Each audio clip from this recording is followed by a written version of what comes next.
معزز و محترم ناظرین و سامعین، السلام علیکم ورحمۃ اللہ وبرکاتہ۔ پیارے ناظرین و سامعین، آپ تمام کا ہماری یوٹیوب چینل اخبار الہند پر استقبال ہے، خوش آمدید ہے۔ ناظرین، یوپی کے ضلع غازی آباد سے ایک بہت ہی افسوسناک، بے حد ہی افسوسناک خبر نکل کر سامنے آ رہی ہے کہ یوپی کے ضلع غازی آباد سے ایک مولانا شوکت علی کو پولیس نے گرفتار کر لیا ہے۔ ناظرین و سامعین، میڈیا ذرائع کے مطابق بتایا جاتا ہے کہ یوپی کے ضلع غازی آباد میں کوچنگ سینٹر کے اندر نماز پڑھنے کا معاملہ سامنے آیا ہے اور غازی آباد پولیس نے اس معاملے میں کیس درج کرتے ہوئے جو مولانا شوکت علی صاحب ہے اس کو گرفتار کر لیا ہے۔ پیارے ناظرین و سامعین، بتایا جاتا ہے کہ سب انسپکٹر پریم سنگھ نے غازی آباد کے تھانہ کھوڑا میں IPS سیکشن 153A اور 505 کے تحت FIR کرائی ہے۔ پریم سنگھ کے انوسار وہ کہتے ہیں کہ میں 23 جون کو پولیس ٹیم کے ساتھ نہرو گارڈن چوکی علاقے میں گشت کر رہا تھا۔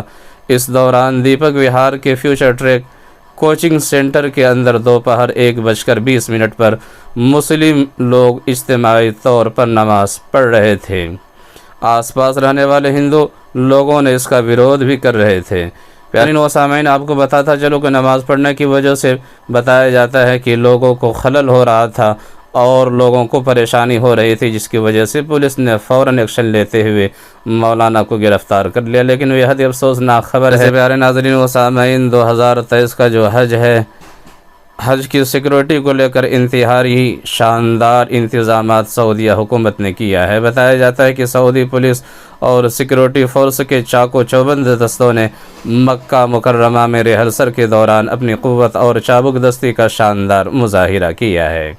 پیارے ناظرین و سامعین، بتاتا چلو کہ حج سیکورٹی فورس کی شاندار پیڑے 40,000 کمانڈر سمیت 1.25 لاکھ اہلکار کی ڈیوٹی، 40,000 ٹریفک پولیس والے، وزارت حج کے 95,000 شہری دفاع کے 17,000 حرمین کمیٹی کے 10,000 اہلکاروں کے علاوہ 25,000 یونیورسٹی طلباء بھی حجاج کرام کی خدمت کے لیے کمر بستہ ہے۔